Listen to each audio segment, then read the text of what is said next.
Assalamualaikum warahmatullahi wabarakatuh. Saya Alia Najihah binti Ali Hashim akan membentangkan proses pembuatan tanah liat melalui video ini. Pada awalnya saya sudah pun menyiapkan tanah liat, tetapi disebabkan faktor tanah, saya perlu membuat semula.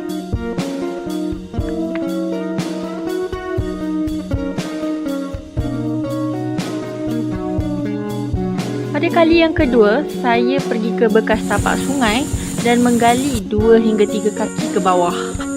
Bagi memudahkan penghancuran tanah, saya pun menjemurkannya di bawah cahaya matahari dan menghancurkan. Saya masukkan tanah-tanah yang hancur tersebut ke dalam baldi, kemudian letakkan air di dalamnya dan aduk rata. Untuk proses pengecauan, pada awalnya saya menggunakan peralatan apa yang ada di rumah. Tetapi disebabkan tanah berbuku dan ia mengambil masa yang lama, jadi saya pun menggunakan drill. Bagi mengelakkan sebarang benda asing di dalam tanah liat saya menggunakan penapis. Penapis yang saya gunakan adalah penapis plastik sahaja. Ia mengambil masa yang agak lama. Bagi tanah liat yang sudah ditapis tadi, saya masukkan ke dalam kain. Hal ini bertujuan untuk menapis air daripada tanah liat tersebut.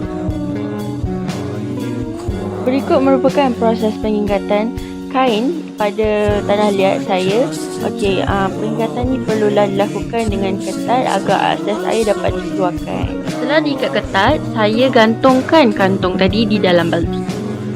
Setelah air dikeluarkan daripada tanah liat, saya pun menjemurkannya bagi mencepatkan proses pengeringan tanah liat tersebut.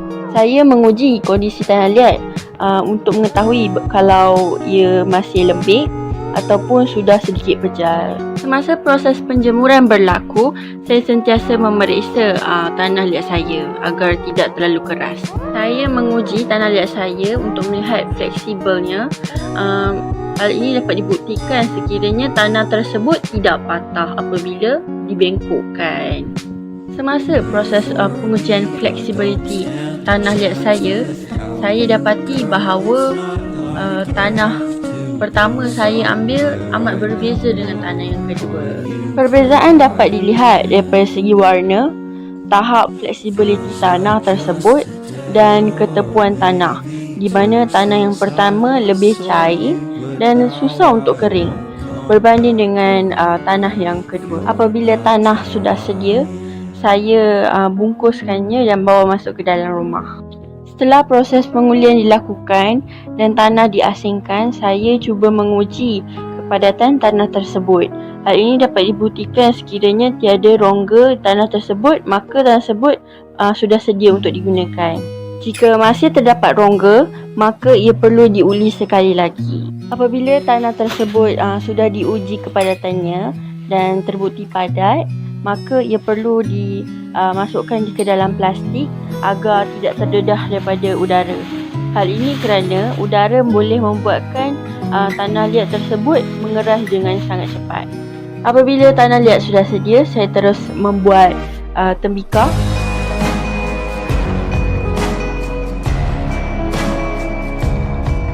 Tembikar yang saya buat merupakan tugasan yang diberikan oleh profesor, iaitu 3 biji tembikar yang merupakan satu set tetapi berlainan saiz.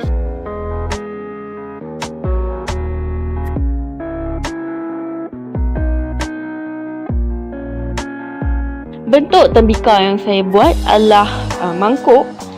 Saya menggunakan teknik picitan dan membuat saiz yang paling kecil terlebih dahulu. Bagi mendapatkan permukaan tembikar yang licin, saya menggunakan sedikit air untuk melembutkan bahagian-bahagian yang kasar tersebut.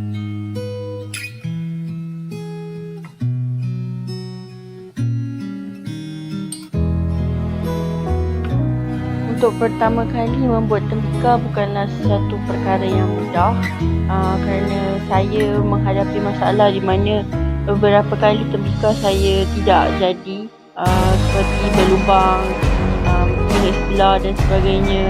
Dan ianya masih sengit, tapi saya cuba memperbaiki dia semasa ini. Bahagian yang paling sukar adalah termasuk apabila bahagian tapak tembikar tersebut melekat pada bahagian bawah. Jadi apabila saya cuba menarik ia keluar, ia melekat dan membuatkan kerosakan pada tembikar saya.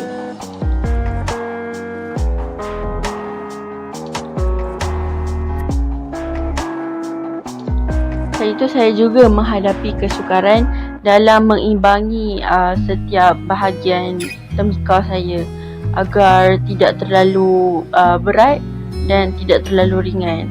Kerana jika itu yang terjadi, ia akan membawa kerosakan juga kepada tembikar saya.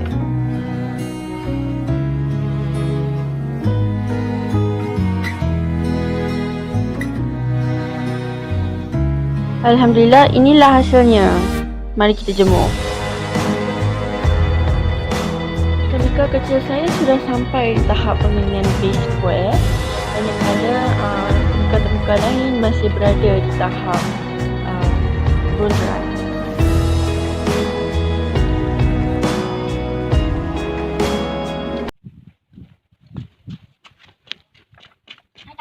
Jadi saya teruskan jemur sehingga semua tembikar-tembikar saya ini menjadi berada di tahap square. Ini merupakan hasil akhir dan semuanya kering dengan baik. Terima kasih.